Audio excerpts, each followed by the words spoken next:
ঢাকার একটা পুরনো বিশ্ববিদ্যালয়ের ক্লাসরুম।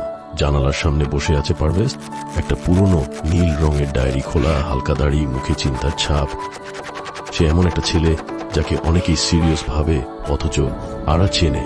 তারা জানে তার ভিতরটা একেবারে অন্যরকম, হাসি খুশি, থটফুল আর অনেক বেশি সেন্সিটিভ। আরেক দিনটা ছিল বর্ষার প্রথম দিন। থেমে থেমে বৃষ্টি পড়ছিল। ক্লাসে নতুন একটা মেয়ে এলো, রিতা। ওর চোখে ছিল একটা অদ্ভুত প্রশ্ন আর কাঁধে ঝোলা আগ। চুলগুলো হালকা ভেজা, মুখে অল্প একটু নার্ভাস হাসি। ক্লাসের মধ্যে ওর চোখ একবারের জন্য পরভেজের চোখের সঙ্গে মিলল।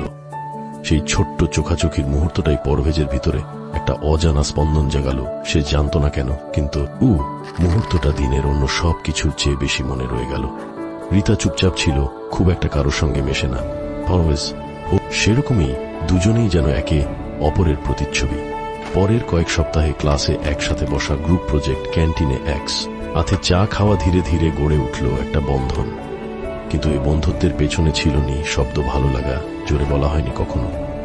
বিশ্ববিদ্যালয়ের ক্যান্টিনটি বরাবরের মতোই ভিড় করা, চায়ের কাপে ধোঁয়া, কোনো কোণে আড্ডা, কোথাও ঝগড়া। কিন্তু জানালার ধারে কর্নারে একটা টেবিলে পারভেজ আর রিতা চুপচাপ বসে থাকে একসাথে, অথচ নীরবে।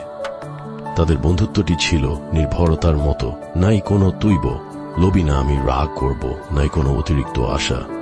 সন্ধ্যার পর লাইব্রেরিতে পড়াশোনার ফাঁকে একসাথে ঘরে ফেরার পথে রিতার একটা অভ্যাস ছিল, সে গুনগুন করে গান গাইত। সেই গলার সুর যেন পরভেজের প্রতো।